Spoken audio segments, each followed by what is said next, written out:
Are you ready for an important new development? Then get ready to meet a leader and authority who is taking us into the 21st century. You won't want to miss this. Come on along for a special edition of Heartbeat of the City.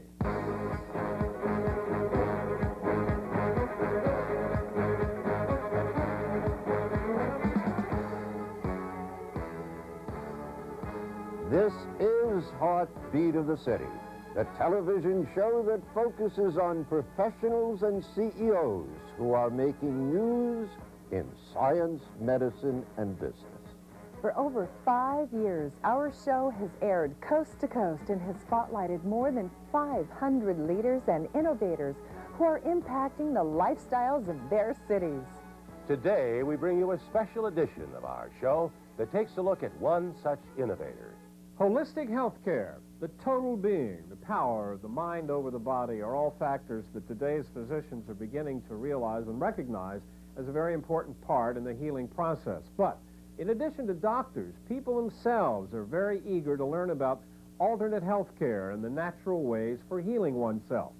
And so there has emerged the Body and Mind College. It's a new kind of school that teaches its students the art of holistic health care. And I'm here now with the founder and the director of the college, Dr. Barry Green. Dr. Green, we're used to hearing this term of holistic health care. Do me a favor and define the terms for me. What does that really mean? Holistic health care is basically addressing the body, mind, emotion, and spirit as a total package, that all of it has to be taken into account to really be able to heal and correct what's going on, that it all goes together.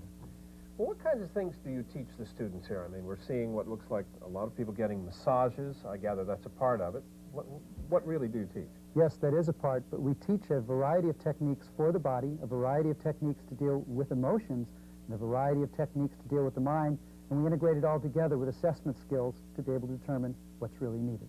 And then once the students leave the college, then where do they go? They go out to work for other people to begin with, usually. And after Like who? Chiropractors, doctors, health spas, psychologists, dentists. Usually when they've gained experience, they'll go into their own private practice as a full alternative healthcare professional. And are these techniques effective?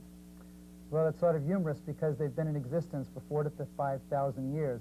They really are effective. Thanks very much, Dr. Green. Well, through the teachings of the Body Mind College, no question about it, these students are learning the practice of holistic health care, and soon they'll be going out all across America to practice their newly acquired techniques and knowledge to the benefit of people throughout America. What you have just seen was an actual segment that appeared on a recent Heartbeat of the City television show. It was an important segment to our viewers. So we went back to get the rest of the story, and here it is. Because this whole subject of holistic or alternative health care is of such interest to so many people, we've decided to extend our visit here at the Mind and Body College and find out a little bit more about this and about the techniques that are taught here from the director of this institute and the founder, Dr. Barry Green. Dr. Green, explain to me, if you don't mind, first off, what actually is going on at the moment? These students are learning how to give massages, right? Yes, they're in our basic 100-hour, what's called a massage technician. They're here to be able to get a vocational license to be able to practice basic massage. Massage is one of the many parts of the program. We focus on body methods, emotional methods, and mental methods to have a complete holistic approach for an alternative healthcare practitioner. So explain specifically, let's explain some of these and tell me exactly what it is the students learn, in addition to massage. And why is a massage important to learn? I mean, is that an important element in holistic healthcare? Well, everything that you do with your body. Right. So you talk by using muscles and respiration, you move with your legs, you digest with your belly and the organs in there. Your body is your vehicle that you live your life through. If it's not working, just like your car, you would want to get it fixed so that it could serve you to its best interest, right? Right. So when people have tension in their body, when they have old patterns that keep them from being able to operate effectively in the world, massage is one of the most direct and efficient ways to release that tension and make the body more effective, and therefore our life becomes easier and more effective. So you recommend massage? Massages is something that, you know, has been used historically for century after century to help people take stress out of their lives. And not only that, but to improve the quality of their life. Athletes are using it, actors are using it, your performance industry uses it, so that that tension that I'm sure you're probably aware of in your own business, you don't have to carry that into your work, into your life, back to your family, etc. That's very interesting. What are some of the other things that you teach?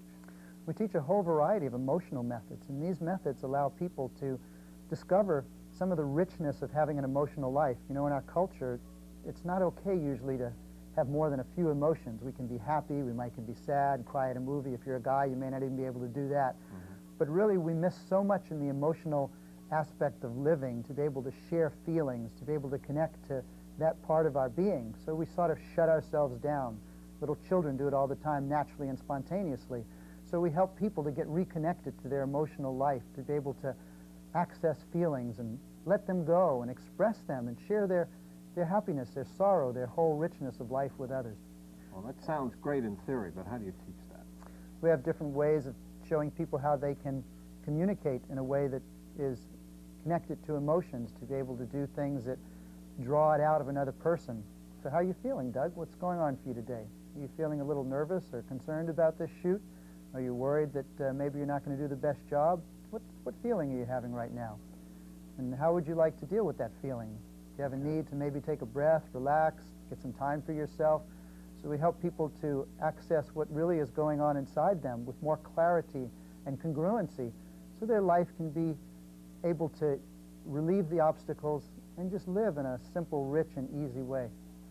Well, this is all wonderful. What I'm asking you is to give me some specific examples of how you teach people to, you know, So we do to achieve practice this. these communication skills. Breath We teach- control, obviously. We you're talking teach- about. Breathing. We actually teach communication skills, to be able Right. to identify emotions, to practice doing that. So we would sit in a dyad, you and I, and you would tell me your story. And then I would help you to see that you're leaving out probably a whole realm of how you felt about it. Most of us just say, well, the other day I had an argument with my wife, you know, and she da-da-da-da-da, and I think she was wrong, and she could never do that. But really inside, you're feeling angry and frustrated and discouraged and disappointed. You're so sad that maybe you feel like she doesn't love you the way she used to, and all that's going on, but you're not really connecting or identifying. So we teach people the skills to how to do that, and then to how to communicate and share that. We also teach, like you say, the ability to see that your breath is connected to your feelings. You've probably had that in your own life, recognize when you're holding your breath or seeing your breath start to respond to a certain emotional state. So we teach, exactly as you said, breath methods, things that are called rebirthing methods, how to use the breath to work with your emotions. We also teach different exercise systems to help a person be able to de-stress their emotional self, things called bioenergetics. We do what's also called psychodrama, where people create the drama in their life and other people act out as if they were characters in the voices from their head, which is also called the gestalting of it. So there's a variety of ways that we actually do this. Our goal is when the students come here that they actually go through their own experience of receiving these methods and clearing their own traumas, so that they can really come from a place of experience, that they've been what's called in the ancient ways, healer, heal thyself. Do you keep track of the students and know, you know, kind of wonder where they have gone and what kinds of things they've gone on to once they leave here? Not only do I keep track of them, but they keep track of me. They are very excited to be able to share their joys and successes with me. Give me some examples of, you know, Oh, I'd of love the to. success stories. Zerlyn Geyser was in our 1988 first graduating class. She is now one of the directors of the Tulsa School of Massage. She is one of the first people in the country to institute a hospital massage program in a large scale in Tulsa, Oklahoma. A great gift, because that pattern and program that she designed has now been able to be repeated in other hospitals around the country. That's one. Do you have some others? Yes, we have a woman named Joy Golan who was one of our recent graduates. She was with the city of San Diego in one of their administrative executive positions. She did a lot of bidding on contracts and fundraising. She gave up that career to go into alternative health care, and she now runs a successful clinic down in Mission Gorge here in San Diego. That brings up a question of what kind of students generally, what kind of people are interested in learning these techniques? Who are these students in general? Well, people oftentimes come here for a number of reasons. We get people who have been in a career for a while and they've lost the heart that they had in it. Enthusiasm for it, right. They feel dry in it. They want something that may make as much money, maybe it won't, but the internal benefit they get from being in this field is tremendous. The gratification, the ability to help others, to see almost immediate results working with people is so fulfilling. We find people such as women whose children have gotten to the age where they can now find that creative part of them that hasn't been able to be out there in the world. They come here because they find this field and career very exciting. We find people who, because of the nature of our times, their jobs were changed. They lost their job and they were in one of a job switching and career change. And then, of course, we find people who have always wanted to do this, and then they directly come in here for training. So it's really a wide variety then, isn't it? It's a large. Tell me about this course. I understand this is it's a rather lengthy course, isn't it? Our major course is 1,000 hours in duration, and it takes approximately 1.5 years to complete. And the students come here on an average of how many times a week? They're usually here between 2 and 3 times a week. We have the schedule designed so that it's able to adapt to people's work schedule. Most of the people here are either full-time workers or full-time mothers, etc. So they can come in the morning or in the night, and they have weekend times so that it's flexible and adaptable to most work schedules. And what about your own personal background? What did you do before you got involved in this and started this Body-Mind College? Well, what it was for me is simply like an unfolding process. I did not choose this career. It showed itself to me. I was looking for something after college, and my background was trying to heal myself. I've always been doing that. I was very sickly as a child. When I was 9 months old, I developed severe asthma, which turned into severe allergies and respiratory conditions. And I was looking and not finding many resources. And what happened was that as I tried different things, I didn't get much from it. But I got into the 60s and 70s and all the self-growth and self-help things. I just dove right in. I got married. I had a short-term career in retailing, which was very unfulfilling. And when my marriage didn't seem to work, my career didn't seem to work, I had spent so much time doing these self-help things that people started to come to me to ask if I could share what I had done. One thing led to another, and now this is the 6th school that I've started after almost 25 years. My goodness. And what do you see for the future of this?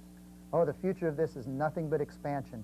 In 1990, there was a medical survey done that was reported in the Journal of Medicine that showed that over 1/3 of the people are now going to alternative health. It's a multi-billion-dollar industry, and Harvard School of Medicine even recently has put on workshops to train doctors in the awareness of what this field is, because they are clear that their people are going to alternative health care because they're finding such immense results.